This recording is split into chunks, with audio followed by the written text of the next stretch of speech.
নিষিদ্ধ তকমা, স্থগিত নিবন্ধন এবং শীর্ষ নেতাদের দেশত্যাগ। গত এক বছরে আওয়ামী লীগের অস্তিত্ব যখন খাদের কিনারায়, ঠিক তখনই 2026-এর নির্বাচনে ক্ষমতার পালাবদল বদলে দিচ্ছে সব সমীকরণ। বাংলাদেশের বিভিন্ন সংবাদ মাধ্যমের তথ্য অনুযায়ী ডক্টর ইউনূসের অন্তর্বর্তী সরকারের সেই লোহার খাঁচা থেকে বের হতে শুরু করেছেন আওয়ামী লীগের নেতাকর্মীরা। দীর্ঘ আত্মগোপন ভেঙে একে একে জামিন পাচ্ছেন প্রভাবশালী এমপি, মেয়ররা। কিন্তু সবচেয়ে বড় প্রশ্ন হচ্ছে, ত্রয়োদশ নির্বাচনে অংশ নিতে না পারা আওয়ামী লীগ কি তবে বিএনপির হাত ধরেই রাজনীতিতে ফিরছে? তারেক রহমানের রাজনীতিতে কি তবে সত্যি কোনো বড় সবুজ সংকেত দেখছে শেখ হাসিনা বাহিনী? এই সমস্ত বিষয়ের সত্যতা যাচাই করতে এবং আওয়ামী লীগের বর্তমান অবস্থা এবং আগামীর পরিকল্পনা জানতে আমরা কথা বলে নিয়েছিলাম বাংলাদেশের প্রাক্তন সংসদ সদস্য এবং বাংলাদেশ আওয়ামী লীগের যুগ্ম সাধারণ সম্পাদক বাহাউদ্দিন নাজিমের সঙ্গে। তার সঙ্গে সম্পূর্ণ কথোপকথন শোনাবো।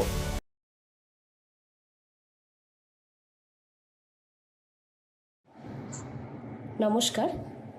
সবার আগে অনেক ধন্যবাদ আপনার ব্যস্ততার মধ্যে থেকে আমাদের সময় দেওয়ার জন্য। আপনাকেও ধন্যবাদ, অসংখ্য ধন্যবাদ। আমি সবার আগে জানতে চাইব, আওয়ামী লীগের বাংলাদেশে নতুন প্রশাসন ব্যবস্থা চালু হওয়ার পর আওয়ামী লীগের বর্তমান অবস্থান ঠিক কি?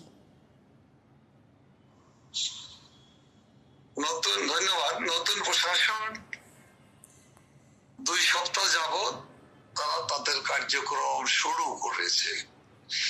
এই অবস্থাতে আওয়ামী লীগের কার্যক্রমের অতীতে 2024 সালের 5ই আগস্টের পর থেকে সে সশস্ত্র জঙ্গি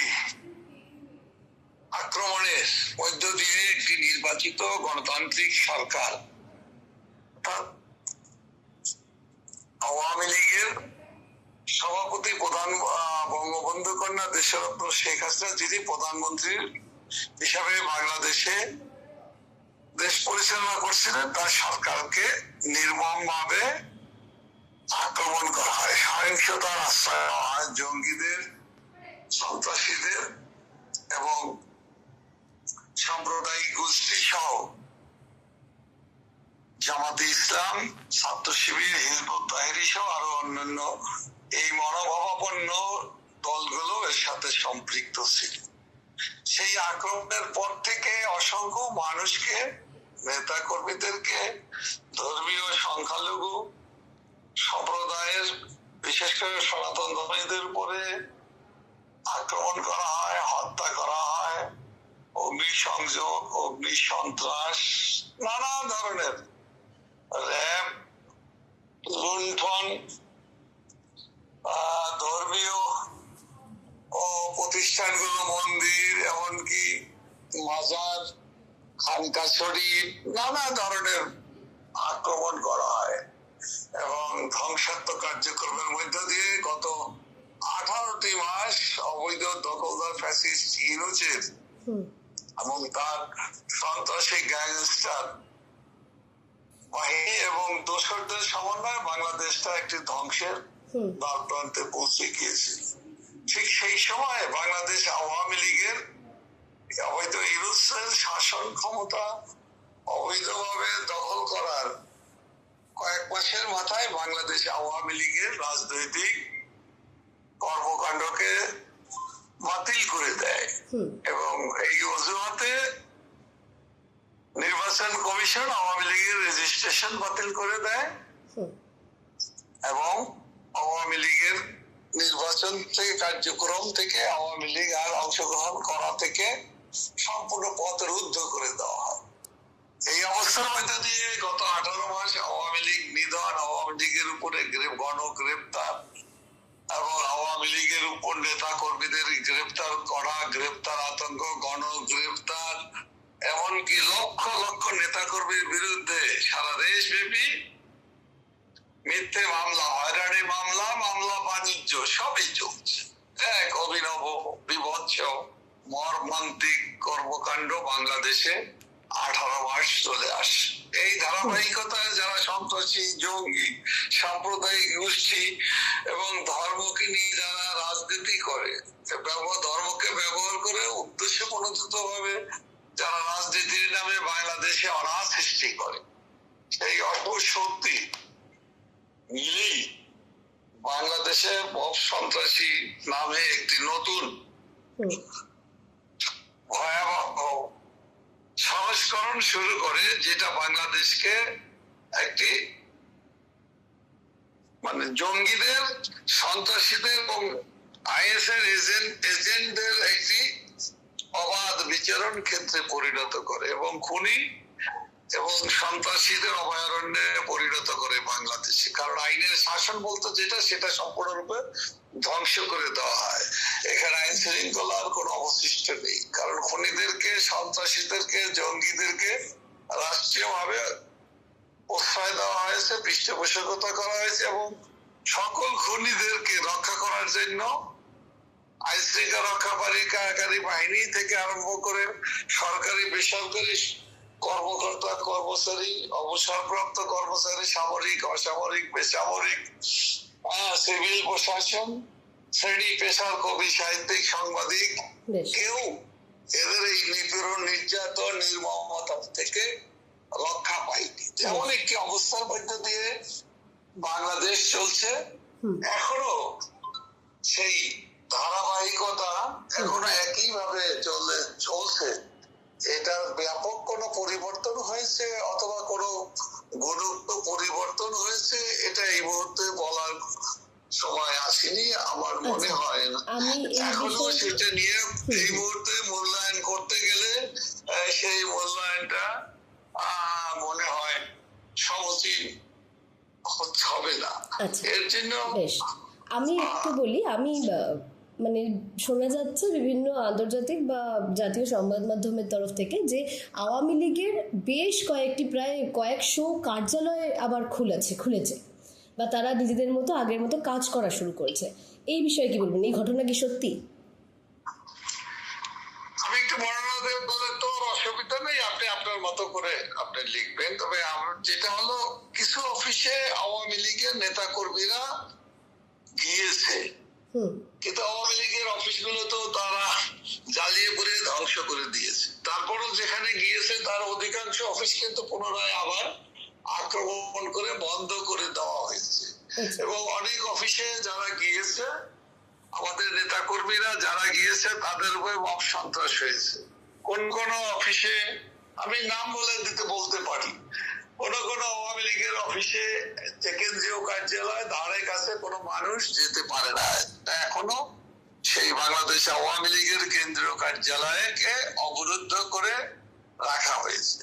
এমনই ভাবে বিভিন্ন জেলাগুলোতে, উপজেলাগুলোতে, অফিসে অনেক জায়গায় মব সন্ত্রাসীদের সেই এখনো মব সন্ত্রাস করেছে। অনেক জায়গায় গ্রেফতার করা হয়েছে মব সন্ত্রাসীরা, মব সন্ত্রাস করে তাদেরকে পুলিশের হাতে ধরে দিয়ে মামলায় দিয়ে দেওয়া হয়েছে। এখনো আওয়ামী লীগের নেতা কর্মীদের অফিসে পাল্টা আক্রমণ করা হয়েছে, আবার ধ্বংস চালানো হয়েছে, এটা চলছে।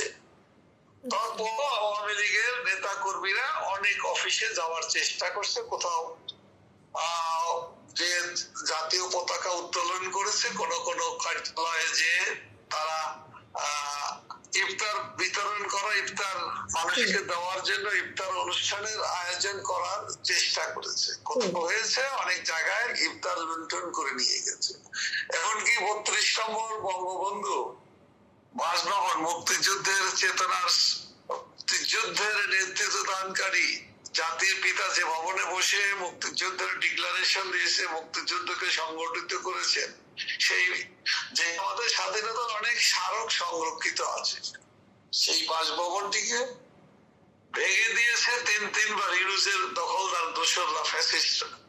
কিন্তু বর্তমান সময়েও যারা সেখানে গিয়েছে ফুল দিয়ে শ্রদ্ধা জানাতে বঙ্গবন্ধু ভবনে, সেখানেও কিন্তু আক্রমণ করা হয়েছে। সেখানে যারা গিয়েছে তাদেরকে ধরে মাফ করে পুলিশের কাছে দিয়ে তাদেরকে গ্রেফতার দেখানো হয়েছে, তাদেরকে রিমাইন্ডের আবেদন করে রিমাইন্ডে নেওয়া হয়েছে। এমনকি নারীরা, মহিলারা সেখানে গিয়েছিল 32 নম্বর বঙ্গবন্ধু ভবনে। তারা মহিলা সংগঠন মহিলা বাংলাদেশে মহিলা আওয়ামী লীগের 57তম প্রতিষ্ঠা বার্ষিকীতে সেখানে তারা ভোর রাত্রে সেহরিকে সফল নিয়ে শ্রদ্ধা জানাতে গিয়েছিল জাতির পিতার বাসভবনে, তার স্মৃতির প্রতি শ্রদ্ধা নিবেদন করার জন্য। সেখান থেকেও আমাদের 7 জন নারীকে গ্রেপ্তার করেছে এবং তাদেরকে গ্রেপ্তার করে হয়রানি করেছে, তাদের উপরে অত্যাচার করা হয়েছে, অকথ্য ভাষায় তাদেরকে গালিগালাজ করা হয়েছে, তাদেরকে ঢাকা সড়ক ঘুরিয়ে তারপরে তাদেরকে সন্ত্রাস দমন আইনে, দ্রুত বিচার আইনে মামলা দিয়ে রিমান্ডে নিয়ে কারাগারে পাঠানো হয়েছে।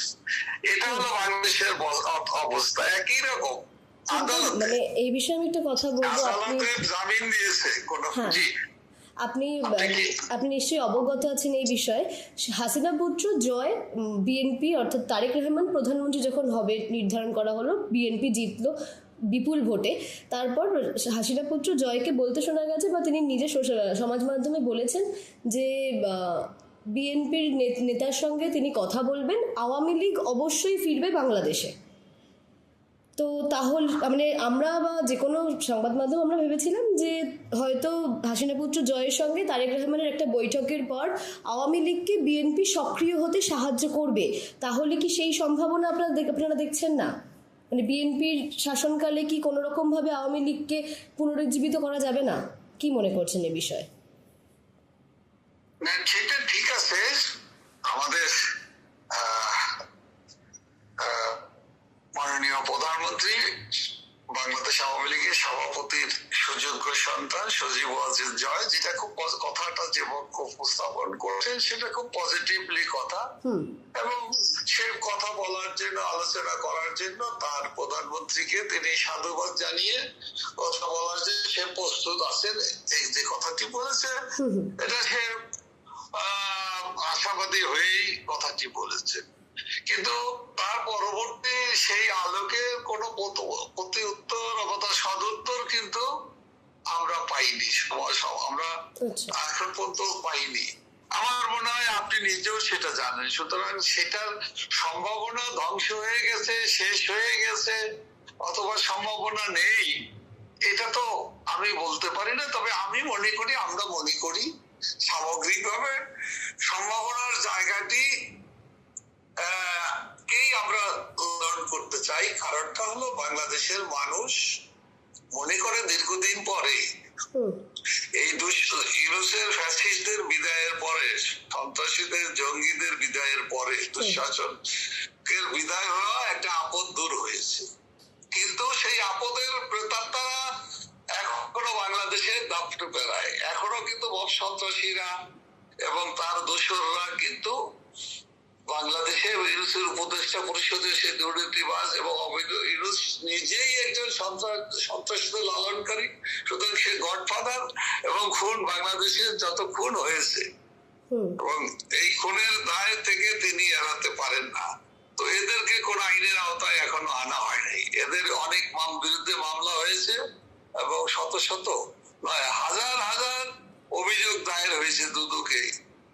ইউনুস সরকারের, ডক্টর মোহাম্মদ ইউনুস, আসিফ নজরুল এবং রেজওয়ানা থেকে আরম্ভ করে আরো অনেকের এবং তাদের দোষদের, কিন্তু এদের কোনো তদন্ত হচ্ছে না। এদের বিরুদ্ধে ফৌজদারি মামলা দায়ের হচ্ছে, অনেকে মামলা করার জন্য, খুনের মামলা করার জন্য ঘুরে বেড়াচ্ছে, মামলা গ্রহণ করা হচ্ছে না। যে কারণে এই মানুষের ভিতরে যে সদিচ্ছা, যে ইচ্ছা, আকাঙ্ক্ষার সৃষ্টি হয়েছে দেশে একটি শান্ত, একটি স্থিতিশীল পরিবেশের দিকে দেশ হয়তো ফিরে যাবে, কিন্তু সেই সম্ভাবনার জায়গাগুলোর সম্ভাবনা এখনো ওইভাবে স্পষ্ট হচ্ছে না, বরঞ্চ যেই ধারাবাহিকতা ছিল একই ধরনের চলছে। কারণটা হলো আওয়ামী লীগ কিন্তু এখনো নিষিদ্ধ রাজনৈতিক দল হিসাবে আছে। তো আওয়ামী লীগ একটি বাংলাদেশের সর্ববৃহত্তম রাজনৈতিক দল। আওয়ামী লীগের ইতিহাস নিয়ে আমি বলতে চাই না, শুধু এতটুকু বলতে চাই, আওয়ামী লীগ গণতান্ত্রিক রাজনৈতিক মুক্তিযুদ্ধের চেতনা সমৃদ্ধ রাজনৈতিক দল।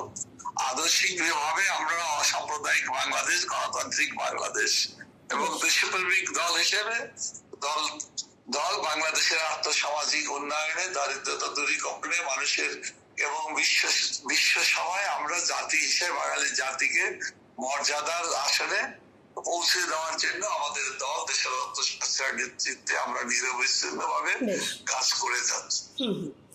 আমি এবার জানতে চাইবো, বাংলাদেশ সংবাদ মাধ্যমের মারফত জানতে পারা গেছে যে হাসিনার সঙ্গে আওয়ামী লীগের, মানে নয়াদিল্লি থেকে হাসিনা ভার্চুয়ালি আওয়ামী লীগের সঙ্গে বৈঠক করেছে। হ্যালো, আমি কথাটা শুনতে পাইনি, আবার বলুন প্লিজ।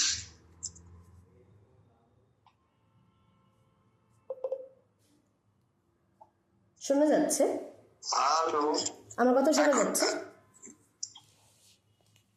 একটুখানি আমি একটু মুখ দেখি তো। হ্যাঁ, আপনি শুনতে পাচ্ছেন এবার? এখন শুনতে পাচ্ছি। বেশ বেশ। এখন শুনতে পাচ্ছি। হ্যাঁ, তো আমি জানতে চাইবো যে বাংলাদেশ সংবাদ মাধ্যমের তরফ থেকে আমরা খবর পেয়েছি যে ভার্চুয়ালি হাসিনা তার দলের, শেখ হাসিনা সাবেক প্রধানমন্ত্রী শেখ হাসিনা, তিনি আওয়ামী লীগের সঙ্গে মিটিং করেছেন বা বৈঠক করেছেন। এই বিষয়ে কি বলবেন? আপনাদের ভবিষ্যৎ চিন্তা কি? আপনারা মানে আগের মতো করে ফিরে আসার জন্য কি পদক্ষেপ নেবেন? বাংলাদেশ আওয়ামী লীগের সভাপতি, বারবার নির্বাচিত প্রধানমন্ত্রী বঙ্গবন্ধু কন্যা, বাংলাদেশের আওয়ামী লীগের তৃণমূলের নেতা কর্মীদের একদম যারা কোনোদিন অনেক গুরুত্বপূর্ণ নেতাদের সাথেও কথা বলার অথবা মিটিং করার সুযোগ পায় না, তাদের কাছে তিনি ওভার সামাজিক মাধ্যমে তিনি কথা বলছেন, মিটিং করতেছে, সভা করতেছে প্রতিনিয়ত। একইভাবে বিভিন্ন পর্যায়ে নেতৃবৃন্দের সাথে উনি যোগাযোগ করা এবং নেতা কর্মীকে উৎসাহিত করা, সাহস সঞ্চয় করার জন্য উজ্জীবিত করা, কিভাবে এই অবৈধ দখলদারদের হাত থেকে দেশকে রক্ষা করা, দেশের মানুষের অধিকার ফিরিয়ে আনা, দেশের মানুষের স্বার্থে, জনস্বার্থে, দেশের কল্যাণে কিভাবে আওয়ামী লীগ তার গুরুত্বপূর্ণ দায়িত্ব পালন করবে সেজন্য সংগঠিত করার কাজগুলো তিনি ধারাবাহিকভাবে চালিয়ে যাচ্ছেন। একইভাবে বাংলাদেশ আওয়ামী লীগের কেন্দ্রীয় নেতৃবৃন্দের সাথেও তিনি যোগাযোগ রক্ষা করছেন, পরামর্শ করছেন, মানে শেখ হাসিনার আমলে তাকে, মানে কি বলবো, তাকে নিজের আসন থেকে সরানোর জন্য বাংলাদেশকে আমরা যেরকম উত্তাল দেখেছিলাম, আওয়ামী লীগ কি কোন রকম উত্তাল সেরকম কোনো পদক্ষেপ নেবে নিজেরা ফিরে আসার জন্য?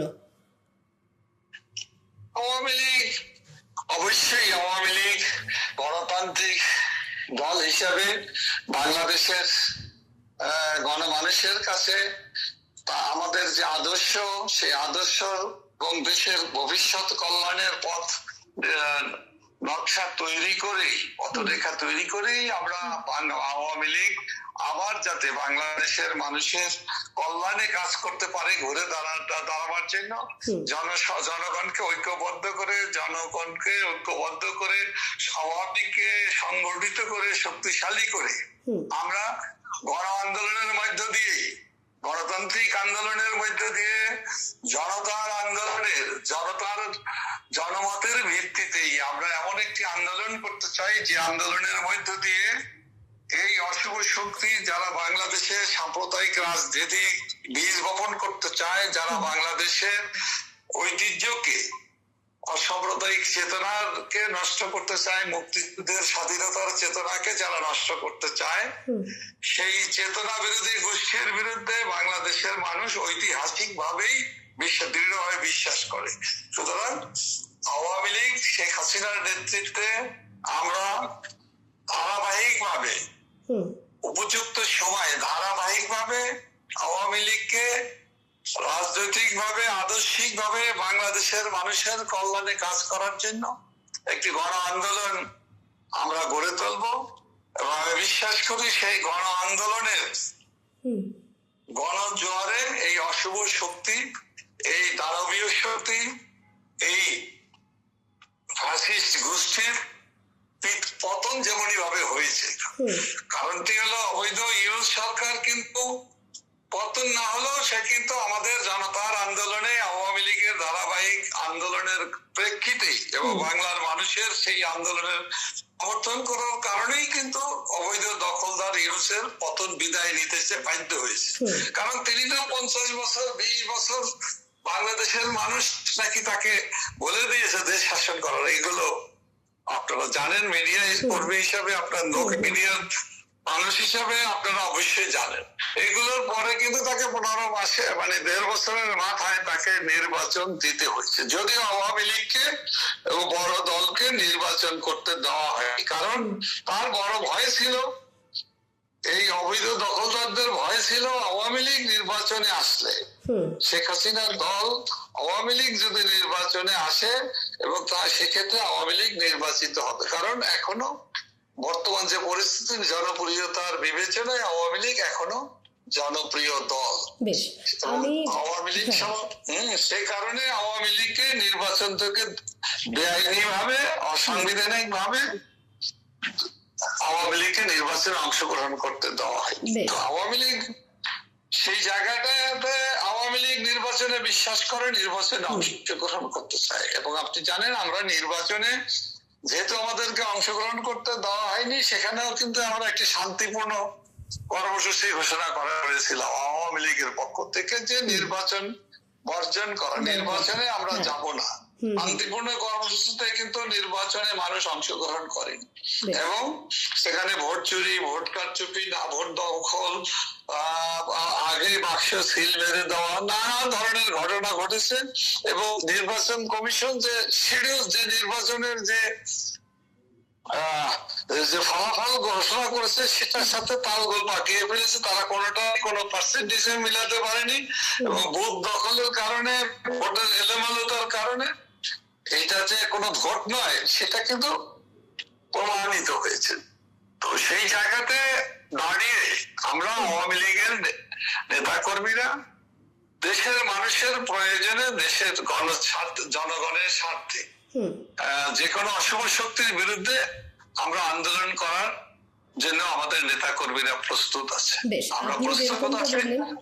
আপনি যেরকমটা বললেন যে নির্বাচনটি হয়ে গেল সেটা কোনোভাবে নির্বাচনই না, সবটাই প্রশ্নবিদ্ধ নির্বাচন। একদম, যে নির্বাচনে আওয়ামী লীগ অংশগ্রহণ করতে দেওয়া হলো না। আওয়ামী লীগের মতো বড় রাজনৈতিক দল, যার ইতিহাস, ঐতিহ্য এবং সবসময় ভোটের যে একটা স্ট্যান্ডার্ড, যে 40% ভোট আওয়ামী লীগ গত 14টা নির্বাচনে আওয়ামী লীগ পেয়ে আসছে।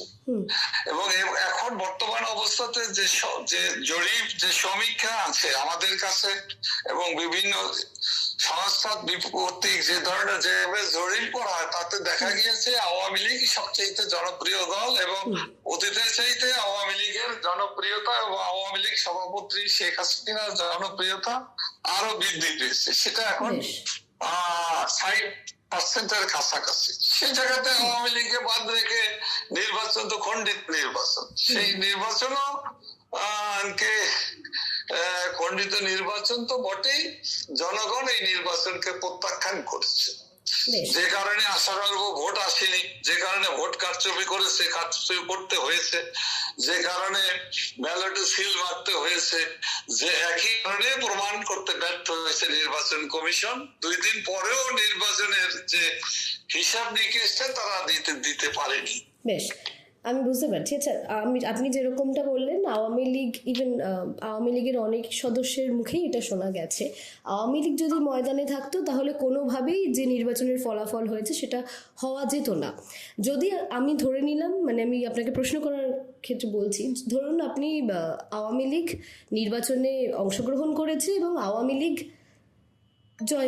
জয়লাভ করেছে, আবার নিজেদের শাসনভার দায়িত্ব তুলে নিয়েছে। সেক্ষেত্রে আমরা এখন যেরকম দেখছি, বিএনপির সবচেয়ে বড় বিরোধী হচ্ছে জামায়াত। সেক্ষেত্রে আওয়ামী লীগের বিরোধী কোন দলকে আমরা বেশি ধরবো, বিএনপি কিনা জামায়াতকে? সেক্ষেত্রে আওয়ামী লীগ নির্বাচন করলে আওয়ামী লীগের সাথে প্রতিদ্বন্দ্বিতা হতো বিএনপির সাথে।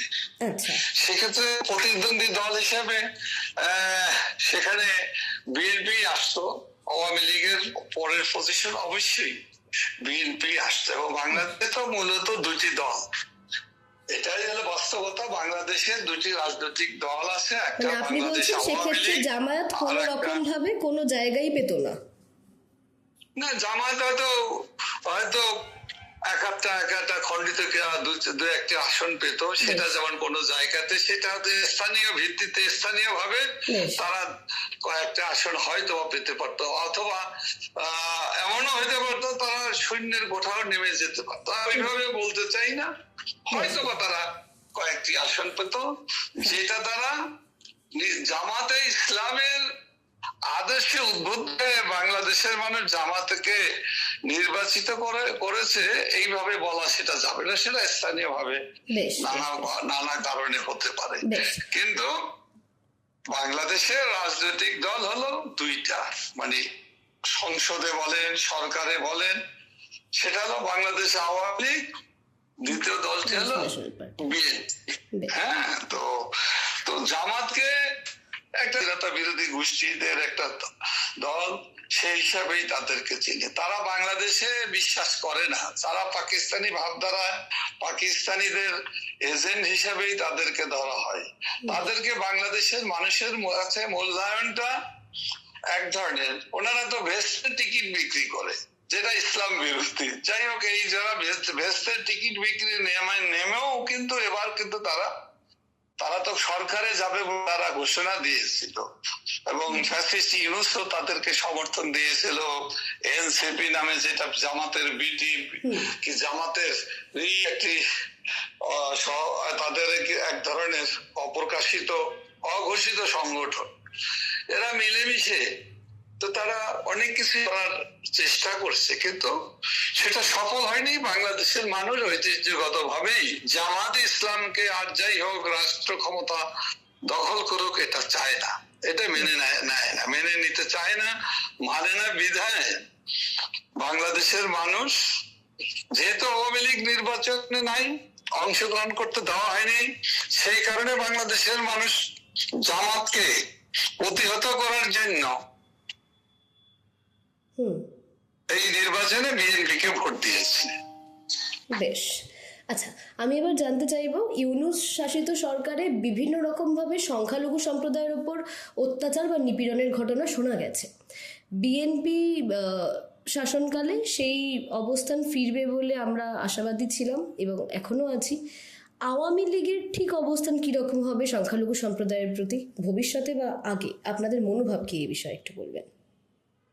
দেখুন, আওয়ামী লীগ নীতিগত ভাবে, আদর্শগত ভাবে ধর্মীয় সংখ্যালঘু এবং পাহাড়ি জনজাতি গোষ্ঠী অথবা দুর্বল জনগোষ্ঠী ধর্মীয় ভাবে যে কোনো ভাবেই হোক না কেন, আমরা সকলের সাথে সমান আচরণ, সমান বিহেভিয়ার, এটা আমাদের সাংবিধানিক ভাবে এটা আমরা স্বীকার করি, এটা আমাদের নীতি, এটা আমাদের আদর্শ, এটা আমরা প্রতিপালন করি। এবং এই চেতনাই আমাদের চেতনা, এই সব মিলিয়ে অসাম্প্রদায়িক চেতনাই মুক্তিযুদ্ধের চেতনার একটা অন্যতম উপাদান। এবং আমরা বিশ্বাস করি প্রতিটি মানুষের নাগরিক অধিকার, প্রতিটি মানুষের মৌলিক অধিকার, সেটা ধর্মের ভিত্তিতে হতে পারে না, সেটা কোনো ধর্ম দ্বারা এটা বিবেচনা হবে না, এটা পরিষ্কার। এবং এই ব্যাপারে আমি বাংলাদেশে একমাত্র রাজনৈতিক দল, অন্যান্য প্রগতিশীল যে ছোট ছোট পার্টি আছে তাদের কথা আমি বলছি না, আমি বলছি একমাত্র ওই হিসাবে আওয়ামী লীগের একমাত্র রাজনৈতিক দল যে দলটি প্রকাশ্যে শুধু ভোটের রাজনীতির জন্য না, আমরা নীতিগত ভাবে আদর্শগত ভাবেই ধর্মীয় সংখ্যালঘুদের প্রতি আমাদের সম্মান, মমত্ববোধ, দায়িত্ব, কর্তব্যবোধ সবসময় দৃঢ়তার সাথে জিরো টলারেন্সি নীতি নিয়েই আমরা চলি। হয়তো বলতে পারেন এরকম আপনাদের সরকারের আমলে অতীতে আপনারা এরকম তো কিছু কিছু ঘটনা ঘটেছে। হ্যাঁ, আমি এভাবে বলতে চাই, সেটা বিচ্ছিন্ন ঘটনা, তার সাথে দলীয় ভাবে বা সরকারের কোনো ইনভলভমেন্ট কখনোই ছিল না। আমার সরকারের অথবা আমাদের দলের দলগতভাবে কোনো অবস্থান, কোনো সমর্থন কখনোই কোনো দিনে কোনো জায়গায় ছিল না, এবং আগামী দিনেও সেই একই নীতি একই আদর্শে আওয়ামী লীগ পরিচালিত হচ্ছে এবং হবে।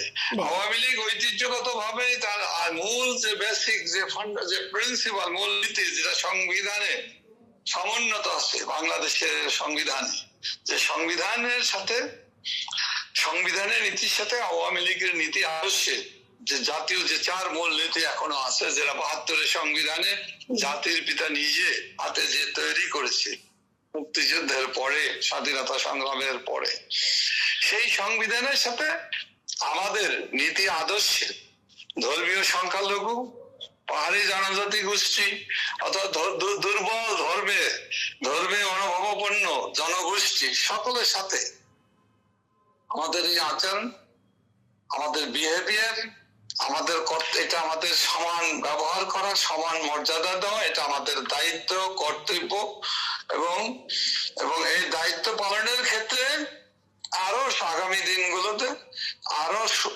দৃঢ়তর অবস্থানে যাওয়ার প্রচেষ্টা আমাদের থাকবে অব্যাহতভাবে। বেশ, নতুন সরকার গঠন হয়েছে 2 সপ্তাহেরও বেশি হলো। আপনি কি সংখ্যালঘু সম্প্রদায়দের অবস্থানের কোনো পরিবর্তন দেখছেন? মানে আপনাদের যেরকম আদর্শ, সেই আদর্শ কি মানা হচ্ছে বা তার থেকে কম বেশি কিছু?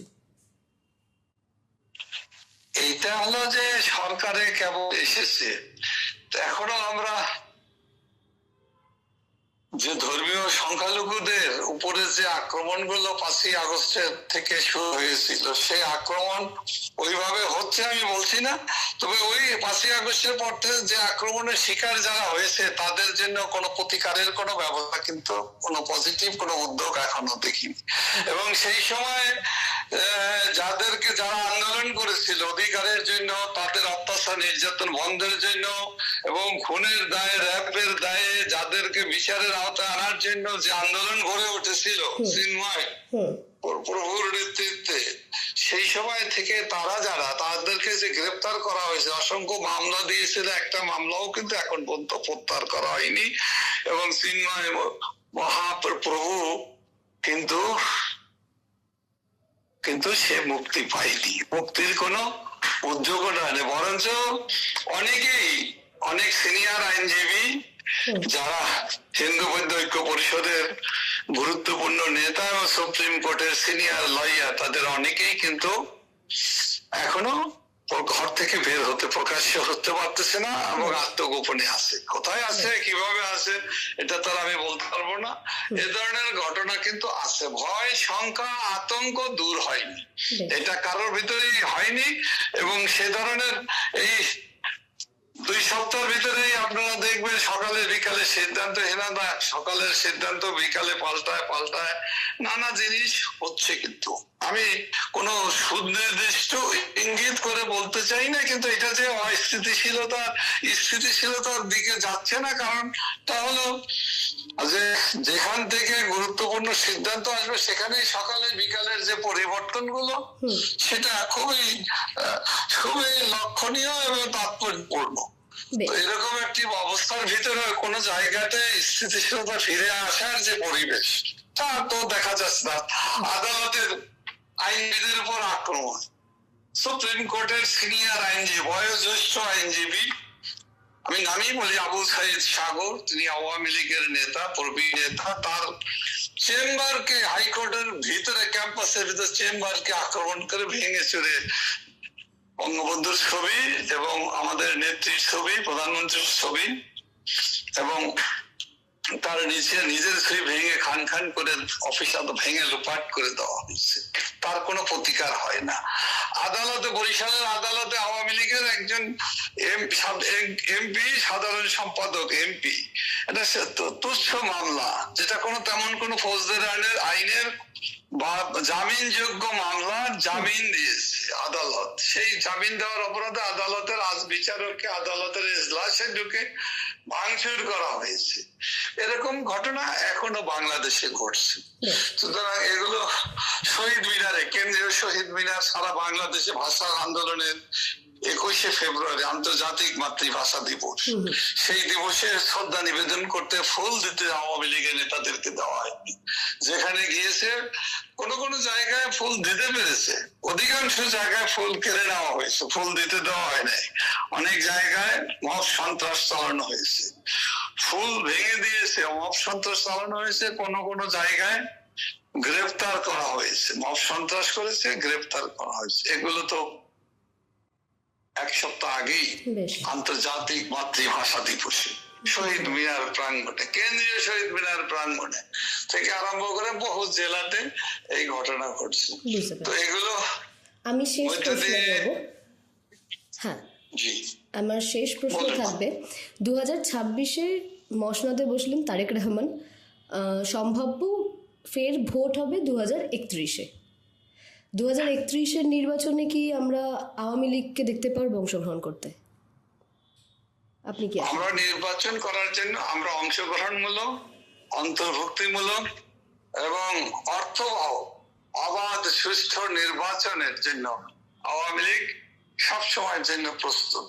এবং আমরা মনে করি বাংলাদেশে কে যদি স্থিতিশীল বাংলাদেশে পরিণত করতে হয়, গণতান্ত্রিক বাংলাদেশে পরিণত করতে হয়, বাংলাদেশের সকল মানুষের শান্তি, স্বস্তি, আইন শৃঙ্খলার উন্নয়ন, আইনের শাসন যদি প্রতিষ্ঠা করতে হয়, সেক্ষেত্রে অনতিবিলম্বে সকল দলের রাজনীতি করার অধিকার দিতে হবে, সর্বাগ্রে রাজবন্দীদের মুক্তি দিতে হবে। মিথ্যে মামলা দিয়ে যে মামলায় দেশ আজ জর্জরিত, আওয়ামী লীগ সভাপতি দেশরত্ন শেখ হাসিনা সহ সকল বন্দী, সকল মামলা প্রত্যাহার করতে হবে, বাতিল করতে হবে। আদালত, আইসিটি আদালত বাতিল করতে হবে, তার সমস্ত কার্যক্রমকে বন্ধ করে দিতে হবে এবং সকলকে স্বাভাবিক অবস্থায় ফিরিয়ে এনে একটি অংশগ্রহণমূলক নির্বাচন হওয়া প্রয়োজন। যে নির্বাচনের মধ্য দিয়ে বাংলাদেশ সে মানুষের কল্যাণে সবাই মিলে অংশগ্রহণ করবে। সেখানে কেউ সরকারে থাকবে, যারা জনগণ যাদেরকে প্রত্যাহার দিবে তারা সরকারে থাকবে, আমাদেরকে ভোট না দিলে আমরা বিরোধী দলে থাকবো। বিরোধী দলে থেকেও দেশ পরিচালনা, দেশের জন্য কাজ করা যায়, দেশের কল্যাণে মানুষের জন্য কাজ করা যায়।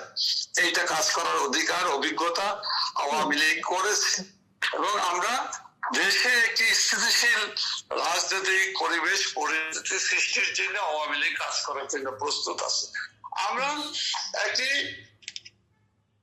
নির্বাচন চাই, যে নির্বাচনে অর্থবহ নির্বাচন, অবাধ নির্বাচন, অন্তর্ভুক্তিমূলক নির্বাচন, অংশগ্রহণমূলক নির্বাচন এবং জনগণ স্বতঃস্ফূর্ত ভাবে তার পছন্দ, তার ভোট তার পছন্দের প্রার্থীকে, পছন্দের দলকে দিবে এবং তার ভিতরে জনমত প্রতিফলিত হলেই তো বাংলাদেশে মানুষের আস্থা, বিশ্বাস, শ্রদ্ধার, স্থিতিশীলতা এবং দায়িত্ববোধের জায়গাটি পরিপূর্ণতা পাবে, কাজ করার সুযোগ হবে। আমরা উন্নত, সমৃদ্ধ, মুক্ত বাংলাদেশ, আমরা দেশের মানুষের প্রত্যাশা অনুযায়ী আমরা সেই বাংলাদেশ গড়ার জন্য কাজ করতে চাই। আমরা নির্বাচনী দল, নির্বাচন করার জন্য আমাদের প্রস্তুতি আছে। নির্বাচন করেই আওয়ামী লীগ, মানুষ জনগণের রায় নিয়েই আওয়ামী লীগ বাংলাদেশে সবচেয়ে বড় দল, জনপ্রিয় দল, এখনো জনপ্রিয়তায় আওয়ামী লীগ শীর্ষে আছে। সেই জন্য আওয়ামী লীগ কোন নির্বাচনে কখনোই আমরা দুটি নির্বাচন, তিনটি নির্বাচন ছাড়া কোন নির্বাচনেই আমরা কখনোই আওয়ামী লীগ বয়কট করেনি। আমরা নির্বাচন অংশগ্রহণ থেকে কখনোই আমরা সরে দাঁড়াই না, আমরা নির্বাচন করি। দুইটি নির্বাচনে আমরা নির্বাচনে অংশগ্রহণ করি নাই, নির্বাচনের বিরুদ্ধে এবং গণভোটের অধিকার ফিরে পাওয়ার জন্য লড়াই করে আমরা সফল হয়েছি। সেটা দুইটি সরকারকে আমরা বিদায় করে, গণ অভ্যুত্থানের মধ্য দিয়ে বিদায় করে আমরা নির্বাচন করেছি। এই অভিজ্ঞতা, এই ইতিহাস আছে, বাংলাদেশের মানুষ তার সাক্ষ্য। এবং আমরা এখনো একটি অংশগ্রহণমূলক, অবাধ, সুষ্ঠু নির্বাচনের আমাদের প্রত্যাশা, আমাদের এই প্রত্যাশা পূরণের জন্য দেশবাসীর কাছে আমাদের আহ্বান। আমরা বিশ্বাস করি অচিরেই জনগণ এই আহ্বানে সাড়া দিবে ইনশাআল্লাহ। সেই অপেক্ষায় সেই লক্ষ্যেই আওয়ামী লীগ দেশরত্ন শেখ হাসিনার নেতৃত্বে আমরা কাজ করে যাচ্ছি। বেশ, অনেক ধন্যবাদ। সুতরাং বলা যায় বিএনপি, জামায়াত ইসলামী এবং এনসিপির মতো দলগুলিকে সামনে রেখেই কিভাবে অন্যতম প্রাচীন দল আওয়ামী লীগ বাংলাদেশে নিজের অবস্থান ফিরিয়ে আনে, সেটাই এখন দেখার বিষয়। অঙ্কিতা পালের রিপোর্ট, হেডলাইন্স কলকাতা। আনন্দ আর ভালোবাসার দীপ্তিতে গড়া সমুজ্জ্বল পরমা, ঠিক তোমারই মতো। শ্যাম সুন্দর কোম্পানি জুয়েলার্স, আগরতলা, উদয়পুর, ধর্মনগর, কলকাতা।